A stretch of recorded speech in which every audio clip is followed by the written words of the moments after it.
Good morning, class 8th. Now we are going to study our chapter number 1 of civics, that is the Indian Constitution. सबसे पहले हम बात करते हैं जैसे कि हम कोई गेम खेल रहे हैं, मान लो कि हम फुटबॉल खेल रहे हैं। अब वहां पे गोल हो रहा है, अच्छे से गेम्स हो रहे हैं और एक बच्चा आ जाता है और उठा के हाथ से वो बॉल गोल करता है। हम उसको बोलेंगे कि नहीं, ये गलत है, फुटबॉल में पैर से मारा जाता है। व्हाट इफ कि अगर वो अड़ जाता है कि नहीं, मैं तो हाथ से ही मारूंगा। Here we need rules. हमें रूल्स बताने होंगे, क्लासिफाई करना होगा कि ये फुटबॉल है और इसमें पैर से ही मारा जाता है, बास्केटबॉल है जिसमें हाथ से मारा जाता है, वहां कोई पैर से नहीं बास्केट में डाल सकता है। तो ये जो चीजें हैं जो क्लासिफाई करती हैं, ये रूल्स होते हैं जो हर एक चीज के लिए जरूरी होते हैं। ये तो अभी गेम्स की बात हो गई, स्पोर्ट्स की बात हो गई। अब हमें लाइफ में जो भी कुछ करना है, जैसे भी करना है, उसके लिए हमें रूल्स की आवश्यकता होती है, सोसाइटी में सर्वाइव करने के लिए और पॉलिटिकली कोई भी स्टैंड लेने के लिए भी। एक नॉर्मल एग्जाम्पल्स है कि हमें क्यों रूल्स की ज़रूरत होती है, तो क्लासिफिकेशंस के लिए। लेकिन अब ये सवाल उठता है कि हमें आखिर कॉन्स्टिट्यूशन की क्या ज़रूरत है ही क्यों, वो क्यों बना, कैसे बना। तो उसके कई सारे फीचर्स होते हैं जिसमें ये हमें सपोर्ट करता है। ज़्यादातर आज जितनी भी कंट्रीज हैं उन सब में कॉन्स्टिट्यूशन होता ही है। और ज़रूरी नहीं है कि जहाँ पे कॉन्स्टिट्यूशन हो वो कंट्री डेमोक्रेटिक ही हो सकता है वो कंट्री डेमोक्रेटिक ना हो, पर कॉन्स्टिट्यूशन आज हम देखेंगे कि ज़्यादातर हर देश में होता है। अब इसके कुछ मेन पॉइंट्स हैं कॉन्स्टिट्यूशन के। सबसे पहले ये एक्सप्लेन करता है बेसिक नेचर ऑफ कंट्री, यानी जो सिटीजन्स हैं, जो भी लोग हैं, वो किस तरह की कंट्री में रहना चाहते हैं, डेमोक्रेटिक में रहना चाहते हैं। तो मतलब जो बेसिक फीचर होगा, नेचर होगा, वो एक्सप्लेन करता है। सेकंड है पॉलिटिकल सिस्टम को डिस्क्राइब करता है कॉन्स्टिट्यूशन। जैसे कि हम सिंपली बोल सकते हैं कि हम एक डेमोक्रेटिक कंट्री में रहते हैं क्योंकि हमारा जो कॉन्स्टिट्यूशन है वो डेमोक्रेसी फॉलो करता है।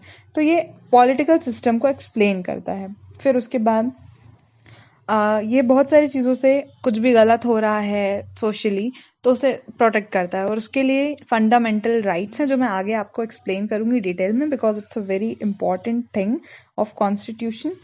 उसके बाद कॉन्स्टिट्यूशन कुछ गाइडलाइंस देता है डिसीजन मेकिंग में, यानी कोई भी डिसीजन लेना है जो हम सबको इफेक्ट करता है, कोई नेशनल लेवल पे डिसीजन होगा या हमारे स्टेट लेवल पे भी होगा, तो वो कॉन्स्टिट्यूशन के अंडर होता है कि हम उस डिसीजन को कैसे ले सकते हैं, उसमें कौन लोग अपने व्यू दे सकते हैं, कौन एडवाइस दे सकता है और कौन उसको फाइनलाइज कर सकता है। उसके बाद इक्वलिटी बहुत बड़ी चीज़ है इसमें, जिस पे ये वर्क करता है कि सबको इक्वलिटी दी जाए, क्योंकि हम लोग पहले से जानते हैं कि जो दलित या ओबीसी या जो भी लोग थे उनका पहले काफ़ी समय से शोषण किया गया था। तो कॉन्स्टिट्यूशन के अंडर ही उनको, उसके अकॉर्डिंग ही उनको इक्वल राइट्स दिए गए हैं और उनको ऊपर उठाने की कोशिश की गई है। उसके बाद कॉन्स्टिट्यूशन ये भी कंफर्म करता है कि जो पावर है उसका सेंट्रलाइजेशन ना हो, वो सभी में डिवाइडेड हो। अगर हम किसी एक को देते हैं तो वो बहुत जल्दी मोनार्की भी बन सकता है, जैसे कि जो किसी एक के हाथ में पावर आ जाती है तो वो बहुत जल्दी सारी पावर्स को अपने अंदर कर लेगा और सबकी नहीं चलने देगा। जबकि डेमोक्रेसी में ये इंपॉर्टेंट है कि जो पीपल हैं वो अपने हिसाब से रूल करें, अपने लीडर्स चुनें और वो चाहें, मतलब वो हो जो वो चाहते हैं। इसके लिए हम एग्जाम्पल दे सकते हैं जो हमारी बुक में दिया हुआ है, नेपाल का।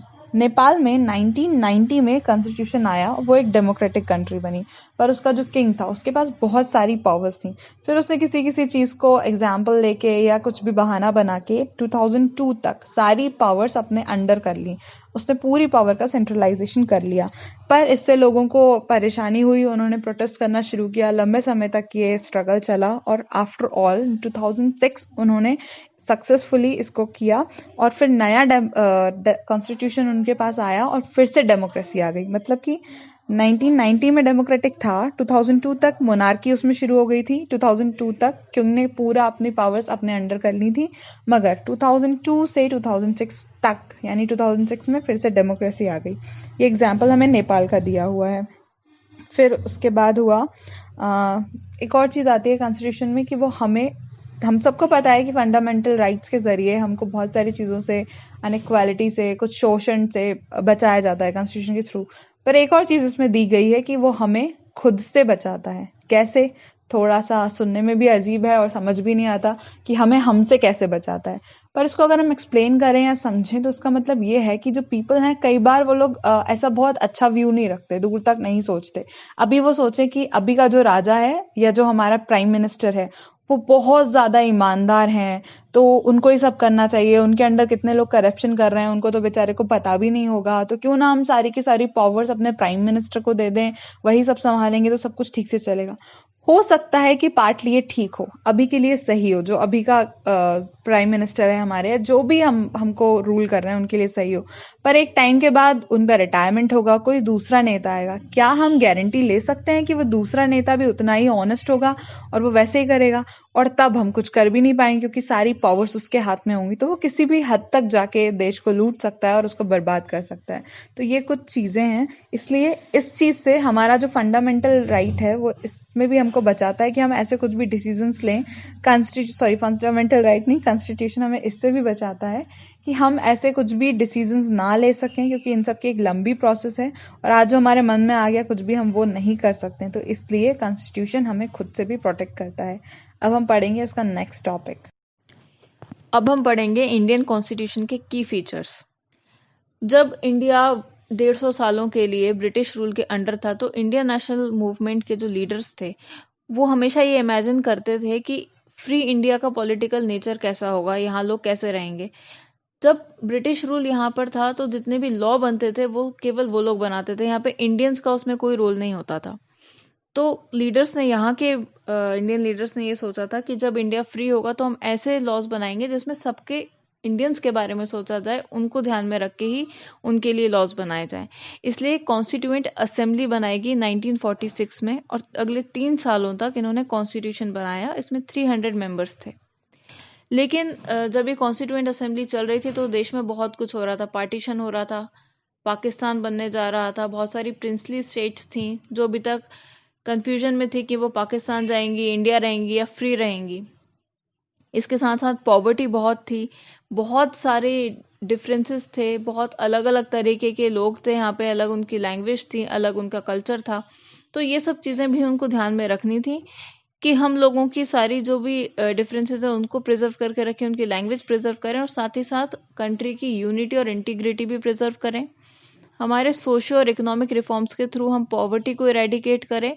और सबसे इम्पॉर्टेंट चीज़ कि यहाँ पे जो लीडर्स होंगे उनका रिप्रेजेंट वो करेंगे यहाँ के लोगों का रिप्रेजेंटेशन। कोई भी अपने आप लीडर नहीं बनेगा, जो इंडियन सिटीजन्स हैं वो ही इलेक्ट करेंगे और उनका ही रिप्रेजेंटेटिव कोई जाके पावर में आएगा। इसीलिए हमने अडल्ट फ्रेंचाइजी यूज की। अब हम पढ़ेंगे इनके की फीचर्स। पहला है फेडरलिज्म। की फीचर 1, फेडरलिज्म। फेडरलिज्म क्या होता है? ये लेवल्स बताता है गवर्नमेंट की कितनी है किसी भी कंट्री में। इंडिया में 3 लेवल पे गवर्नमेंट काम करती है, फर्स्ट सेंटर, सेकंड स्टेट और थर्ड पंचायती राज।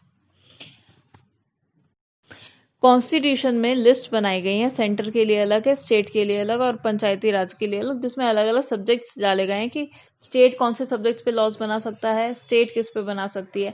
इसका मतलब यह है कि स्टेट केवल एक एजेंट की तरह काम नहीं करती है सेंटर का, कि सेंटर ने उनको ऑर्डर दे दिया कि तुम्हें ये करना है तो वो करेगी। उसके पास अपने खुद के पावर्स रहते हैं जो उसे कॉन्स्टिट्यूशन से मिले हुए हैं। वो बहुत सारे सब्जेक्ट्स पे खुद लॉज बना सकती है। और जितने भी लोग इंडिया में रहते हैं, जिस स्टेट में रहते हैं, वो कॉन्स्टिट्यूशन से ही। की फीचर्स में जो मेन है, फर्स्ट हम पढ़ेंगे उसको फेडरलिज्म। इसके अकॉर्डिंग होता है लेवल्स ऑफ गवर्नमेंट। तो हमारे पास गवर्नमेंट के 3 लेवल्स हैं। सबसे पहले आता है सेंट्रल गवर्नमेंट, फिर स्टेट गवर्नमेंट और फिर पंचायत लेवल। तो इन सब के अपने अपने रूल्स होते हैं। जैसे कुछ चीज़ें हैं जिन पे सेंट्रल गवर्नमेंट ही अपने रूल्स बना सकती है, डिसीजंस ले सकती है।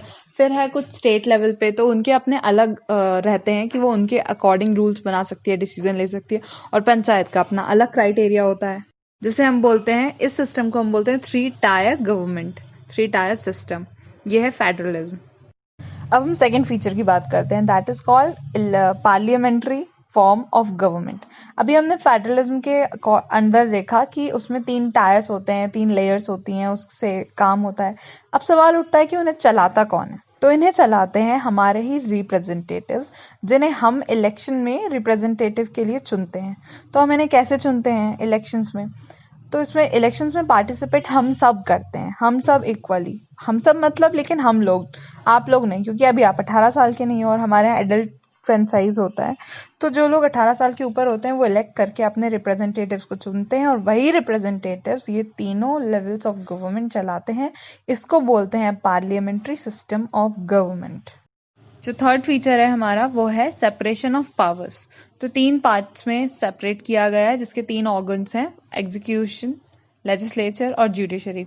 तो जो लेजिस्लेचर होता है उसमें रिप्रेजेंटेटिव्स होते हैं, जैसा कि हमने पढ़ा भी, इलेक्ट करके जो आते हैं वो सब लेजिस्लेचर में आते हैं। फिर उसके बाद होता है एग्जीक्यूशन। एग्जीक्यूशन में वो लोग होते हैं जो लॉज बनाते हैं, लॉज के बिल पास कराने के लिए बोलते हैं और उसको इन्फोर्स करते हैं और पार्लियामेंट के लिए रिस्पॉन्सिबल होते हैं। तो ये लोग होते हैं एग्जीक्यूशन में, जो रूलिंग पार्टी से ही होते हैं। उसके बाद आता है ज्यूडिशरी। ज्यूडिशरी का हमारा इस बुक में एक सेपरेट चैप्टर है, तो उसमें हम बहुत अच्छे से पढ़ेंगे उसको डिटेल में। अब हम इतना समझ सकते हैं कि ज्यूडिशरी का मतलब जज, कोर्ट, ये लॉज से होता है।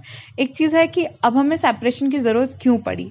तो जैसा कि हमको पता है कि हमारे में इक्वलिटी दी गई है, पावर का इक्वलिटी। तो इन तीनों में से ये चीज़ है कि इन तीनों में से कोई भी सुप्रीम नहीं है, कि किसी ने भी कोई डिसीजन ले लिया इन तीनों ऑर्गन्स में से तो उसको कोई चेक नहीं कर सकता। ये तीनों एक दूसरे को ऊपर चेक कर सकते हैं और ये सब एक दूसरे के ऊपर हैं। कोई भी सुप्रीम यानी कोई भी सबसे ऊपर या कोई भी सबसे नीचे नहीं है। नेक्स्ट फीचर है इसका फंडामेंटल राइट्स। तो फंडामेंटल राइट्स की ज़रूरत क्यों पड़ी, क्योंकि हम लोग इतने टाइम से ब्रिटिशर्स के अंडर थे, तो तब वहाँ लोगों को बहुत ज़्यादा सप्रेस किया जाता था। तो तब से लोगों को लगा, जो भी लोग हमारी मेहनत कर रहे थे कॉन्स्टिट्यूशन बनाने के लिए, उन सबको लगा कि ऐसे फंडामेंटल राइट्स होने ही चाहिए जिससे लोग अपने आप को प्रोटेक्ट कर सकें और किसी से भी शोषित ना हो, कोई भी उन्हें सप्रेस ना कर सके। तो इसके लिए आवश्यकता पड़ी फंडामेंटल राइट्स की। फंडामेंटल राइट्स के साथ ही कॉन्स्टिट्यूशन में DPSPs भी दिए हुए हैं, जो स्टेट्स को, मतलब जो राज्य होते हैं, उनको एक्सप्लेन करते हैं कि उन्हें काम कैसे करना है, उनको किन बेसिस पे डिसीजन मेकिंग करनी है। अब एक और चीज़ है, हमारे पूरा चैप्टर जब आप लोग रीड करोगे तो उसमें बार बार स्टेट आएगा। हमको पता है स्टेट का मतलब राज्य होता है, पर इसमें स्टेट का मतलब आएगा एक सॉवेरेन टेरिटरी से आएगा, यानी कि जो भी लोग डिसीजंस लेते हैं या वहाँ पे हैं उनसे आ जाता है कि स्टेट है वो चीज़। हमेशा आप स्टेट का मतलब राज्य से मत लेना। नेक्स्ट फीचर है सेक्युलरिज्म। उसमें यह दिखाया जाता है कि जो स्टेट है ना, स्टेट वो किसी भी एक रिलीजन को नहीं मानती है या किसी एक को बढ़ावा या बाकियों को कुछ नहीं करती है। उसके लिए सारे रिलीजन इक्वल है। इसी के साथ हमारा चैप्टर हो गया है खत्म। मैं आपको कुछ होमवर्क दूंगी, जैसे कि कुछ क्वेश्चंस हैं जिनका आंसर आपको देना है।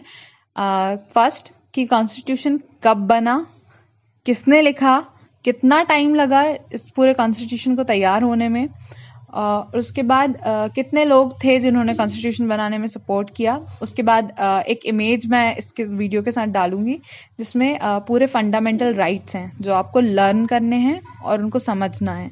और फिर कोई डाउट होता है या नहीं समझ में आता है तो you can write it in comment box, I will explain it later. Thank you.